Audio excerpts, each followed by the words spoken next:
Hi friends, మన stories with Shivaram ఛానల్కి స్వాగతం. ఈరోజు మన స్టోరీ ఏంటంటే భారత్లో స్టార్టప్ విప్లవం. ప్రపంచ స్థాయి ఇన్నోవేషన్ హబ్గా మారుతున్న మన భారతదేశం. ఇక స్టోరీస్లోకి వెళ్ళిపోదాం. దాదాపు 10 సంవత్సరాల క్రితం ప్రారంభమైన స్టార్టప్ ఇండియా కార్యక్రమం ఈరోజు భారత్ను ప్రపంచంలోనే అత్యంత చురుకైన వ్యాపార వాతావరణం, ఎంటర్ప్రినర్ ఎకోసిస్టమ్ ఉన్న దేశాలలో ఒకటిగా మార్చింది. 2016 జనవరి 16న ప్రభుత్వ పథకంగా ప్రారంభమైన ఈ కార్యక్రమం ఇప్పుడు ఒక పెద్ద ఉద్యమంగా మారి భారత ఆర్థిక వ్యవస్థకు కొత్త రూపం ఇచ్చింది. ఇది ప్రపంచ ఇన్నోవేషన్ పోటీలలో భారత్ను ముందు వరుసలో నిలబెట్టింది. నెక్స్ట్, స్టార్టప్ ఇండియా పథకం.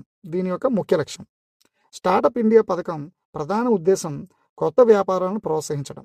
దీనికోసం ప్రభుత్వం అనవసరమైన నియమ నిబంధనలు తగ్గించింది, ఆర్థిక ప్రోత్సాహకాలు అందించింది, స్టార్టప్లకు అవసరమైన మద్దతు ఇచ్చింది.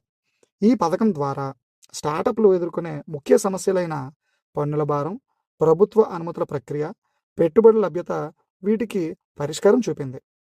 పన్ను మినహాయింపులు స్టార్టప్లకు పెద్ద ఊరట. స్టార్టప్ ఇండియా పథకంలో ఆదాయ పన్ను మినహాయింపులు చాలా ముఖ్యమైన అంశం. ప్రారంభ దశలో ఉన్న స్టార్టప్లకు డబ్బు నిర్వహణ అనేది చాలా కష్టం.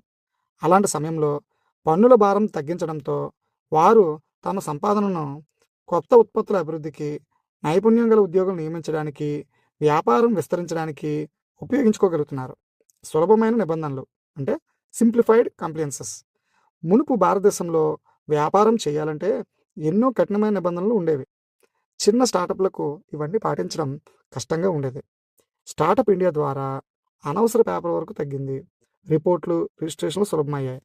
దీంతో వ్యాపార స్థాపకులు కాగితాలపై పనిపై కాకుండా వ్యాపారం పెంచడంపై దృష్టి పెట్టగలుగుతున్నారు. తర్వాత, పెట్టుబడుల కోసం ప్రభుత్వ మద్దతు. స్టార్టప్లకు పెట్టుబడులు రావడంలో fund of funds for startups FFS కీలక పాత్ర పోషిస్తుంది. ఈ ఫండ్ను సిడ్బి నిర్వహిస్తుంది. ఈ ఫండ్ ద్వారా ప్రభుత్వమే నేరుగా స్టార్టప్లకు డబ్బు ఇవ్వదు, వెంచర్ క్యాపిటల్ ఫండ్స్కు పెట్టుబడి ఇస్తుంది. అవే ఫండ్స్ స్టార్టప్లలో పెట్టుబడి పడతాయి.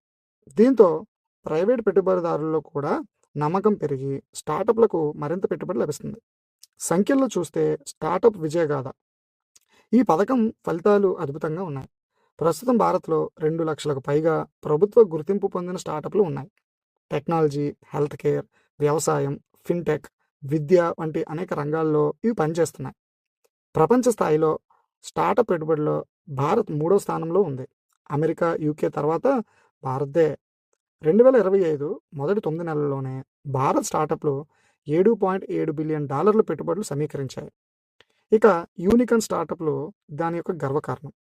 భారత్లో ఇప్పుడు దాదాపు 125 యూనికార్న్ కంపెనీస్ ఉన్నాయి. యూనికార్న్ అంటే $1 బిలియన్ విలువ పైగా ఉన్న ప్రైవేట్ కంపెనీలు. ఇవి డిజిటల్ చెల్లింపులు, ఈ కామర్స్, ఎడ్యుటెక్, లాజిస్టిక్స్ వంటి రంగాల్లో ప్రపంచ స్థాయిలో పోటీ పడుతున్నాయి. మహిళా వ్యాపారవేత్తలకు పెరుగుతున్న అవకాశాలు. స్టార్టప్ రంగంలో మహిళల పాత్ర కూడా పెరుగుతుంది.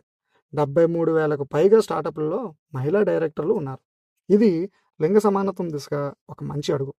మహిళలు తమ సొంత కంపెనీలు స్థాపిస్తున్నారు, సంప్రదాయ అడ్డంకులను అధిగమిస్తున్నారు, భవిష్యత్ తరానికి ఆదర్శంగా నిలుస్తున్నారు. ప్రభుత్వ ప్రత్యేక పథకాలు, మెంటర్షిప్, పెట్టుబడి లభ్యత దీనికి సహాయపడుతున్నాయి. నెక్స్ట్, పెద్ద నగరాలకే కాదు చిన్న పట్టణాలకు కూడా ఈ స్టార్టప్లు ఉన్నాయి. ఇంతకుముందు బెంగళూరు, ముంబై, ఢిల్లీ వంటి నగరాలకే స్టార్టప్లు పరిమితమయ్యేవి. ఇప్పుడు టైర్ 2, టైర్ 3 నగరాల్లో కూడా స్టార్టప్లు పెరుగుతున్నాయి.